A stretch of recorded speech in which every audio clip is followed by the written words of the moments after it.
Après une longue période d'exploitation, les propriétaires de la Škoda n'ont pas trouvé de zone particulièrement vulnérable. Cependant, il existe encore des lacunes, parmi lesquelles on peut distinguer les suivantes. Il faut s'habituer à la dynamique d'accélération de la voiture, mais c'est le prix à payer pour un petit moteur et une consommation de carburant réduite.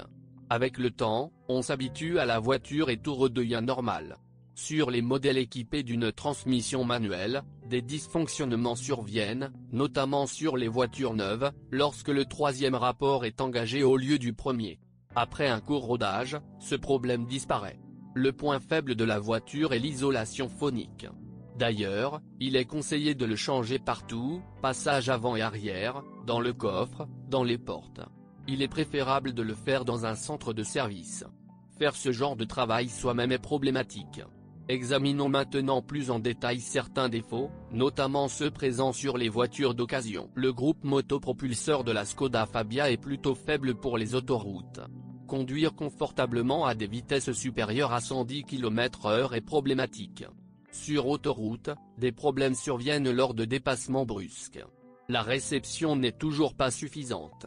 C'est bien si vous avez une transmission manuelle, dans ce cas, vous pouvez passer à un rapport inférieur pour dépasser. Cela n'arrivera pas avec les machines automatiques. Après 6 mois de conduite, vous devrez changer la courroie avec système tendeur et galet de guidage. Avec un kilométrage de 150 à 170 000 km. Il est possible que la chaîne de distribution s'étire, ce qui sera indiqué par des bruits de cognement lorsque le moteur tourne dans la partie avant, lorsqu'un brusque changement de gaz se produit. Il est préférable de le remplacer par un ensemble comprenant les 2 engrenages. Le constructeur ne limite pas les réglementations de remplacement. L'unité peut parcourir à la fois 40 000 km et 200 000 km. Ils échouent souvent après 100 000 km. Compensateurs hydrauliques, au nombre de 8 installés sur le moteur.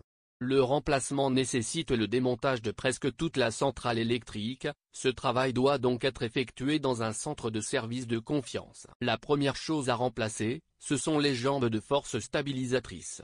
La sécurité du châssis dépend de votre style de conduite et des conditions d'utilisation. En général, il n'y a aucune plainte concernant le châssis. En général, tout parcourt jusqu'à 150 000 à 170 000 km. À ce kilométrage, les embouts de direction doivent également être remplacés, ce qui vous rappellera la nécessité du remplacement avec un cognement caractéristique. Le kilométrage est d'un peu plus de 100 000 km. Les roulements de roues devront être remplacés. Un gros plus en fonctionnement est que vous n'avez pas besoin de commander de pièces, presque tout est disponible en magasin. Le délai de réparation est donc considérablement réduit. Des plaintes ont également été déposées concernant les équipements électriques.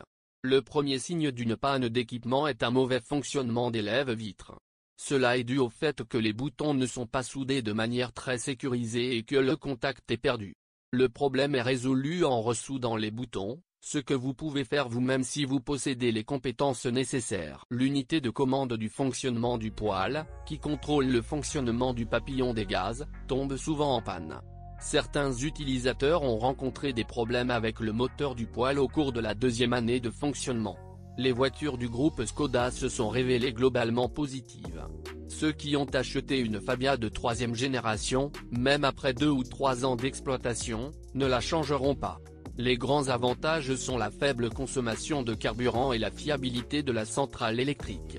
De plus, les moteurs démarrent de manière fiable à des températures de -30°C. Les coûts d'exploitation sont budgétaires, la conception de la voiture est simple, la plupart des pièces du châssis peuvent être modifiées indépendamment. Bien sûr, il faut s'habituer au fait que le moteur n'est pas particulièrement joueur et que les freins ne fonctionnent pas très bien. Mais dès la 2e année d'exploitation, le conducteur s'habitue complètement à la voiture et commence à l'utiliser en toute confiance. Vous pouvez louer une voiture.